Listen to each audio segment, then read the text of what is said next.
En 10 ans, finalement, IG est devenu le leader des CFD en France. Si on a atteint cette position, c'est aussi grâce à vous. Je trouve que la nuit du trading, c'est la première fois que j'y participe et je trouve que c'est un très bel événement qui est très complet avec des intervenants de qualité dans une salle absolument magnifique.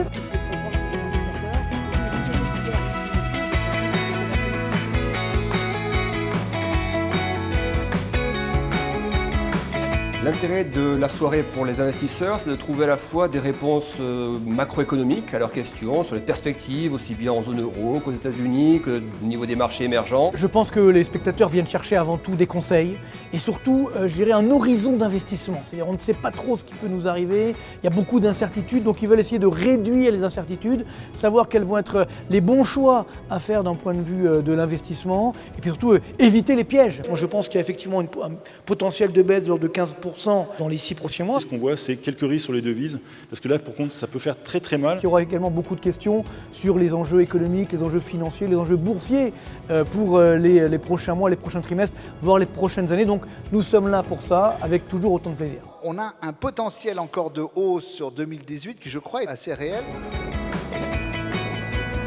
Je suis venu découvrir comment être trader, en fait. Je trouvais que la démonstration était fantastique tout à l'heure.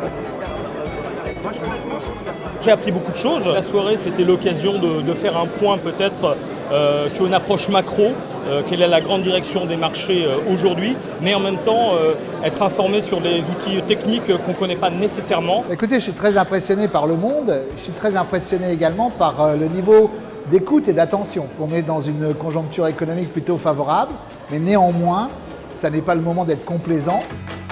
Il n'y a rien de mieux dans la finance de marché que la confrontation directe de ses convictions par un dialogue fructueux et fourni. Alors la Chine, c'est la meilleure nouvelle des 40 dernières années. Des baisses boursières, ça donne une aération. Pour la grande majorité de nos clients, c'est une des rares occasions dans l'année de nous rencontrer, de nous voir, de discuter librement avec l'ensemble des équipes. Cette année, c'est encore une année réussie, une très belle édition. Je suis évidemment ravi parce que ça marque l'intérêt, l'engouement de nos clients, de nos prospects pour les marchés financiers. Merci d'avoir été là avec nous ce soir.